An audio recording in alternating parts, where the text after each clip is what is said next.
Well, I was living in a student house. I just finished my studies, and it was a bit of a strange time. And one of my roommates, he said, "Well, I have a group, and we are going to Italy. And I know you cycle with a kind of a bit an old bike, but we would like to invite you to come with us." So I hooked up with these guys, and I actually still cycle with them.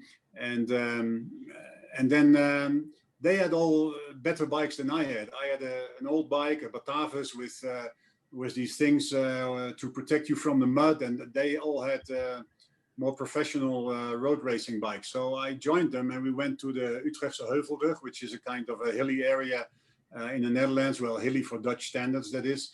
So I was the best of the whole group, and they were so angry at me. They said, "Okay, you can join the group, but not on this bike. You must buy a decent bike because we feel completely humiliated if you join us." So I bought my first road racing bike for I think it was 1,000 guilders in 1988 or so.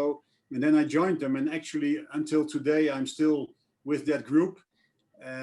And every year when I was living in the Netherlands, we went to either Spain or Italy or France, and for 1 week of cycling, and we just played like a small Tour de France with competition and times and points and stuff like that. And actually, until today, I still cycle with these guys. And today I had a Zwift meeting with let's say the captain of that team. So that's a little bit how I got into it. But yeah, I did quite some triathlons, and even some Ironman. I never thought I would, but gradually you get into it. And it was actually that cycling group I'm still part of, called Caduta Massi. One of the guys did triathlons, and you have different types of triathlons. There's also a thing called winter triathlons, where you do running, cycling, and then you do ice speed skating. So I wanted to do the ice speed skating part, so I invited two of my buddies to do the other part. So we started off as a team, and we did that a couple of times, and also then gradually grew into let's say the normal triathlons with swimming instead of ice speed skating. And then you gradually start to improve and to like it. And well, I liked it right from the start, actually. But and then I also did some. I started with a half Ironman, and I thought, well, I'll never do a full Ironman. But yeah, I don't know. I mean, just gradually you get the heck of it. And then I did two full Ironmans. One in Cozumel in Mexico, and the other one in Costa Rica, and really enjoyed it because, well, it's a long stretch, about 15 hours, but you have to take it bit by bit. And if you look at it from the outside, you think, well, that's crazy to do a full Ironman, but it's 15 hours. But I've also done a lot of long speed ice speed skating tracks, like 200 kilometers, like the one in Friesland, and also in Groningen, and also in other countries. So I'm pretty good in endurance sports. No, I'm not a good sprinter, so I'm more in the long distance stuff. So an Ironman suits me quite well, I think. I've done quite some mountain biking. It's really nice mountain biking. It's a bit different, the technique, and also the of course you have more possibility of having an accident if you don't go down easily. But it's nice. And I've been, when I was, for instance, living in Costa Rica, I did what is one of the famous, well, it's a competition, but it's also, let's say, fun. It's called the Ruta de los Conquistadores. So it's the route of the conquerors, of the Spaniards, let's say, who conquered Latin America. Well, it's politically incorrect to say, but that's at least how it's called.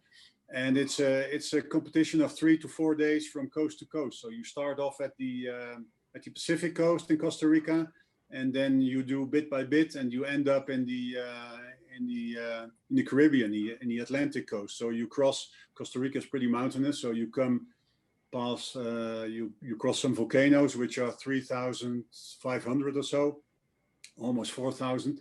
And so it's pretty roller coaster going up and down. It's a very tough race. Actually, they say it's the toughest mountain bike race in the world. The record in the time trial, and then the road race was the next day It was in Sucre, which is same altitude as here, but it's 6 hours away driving from here.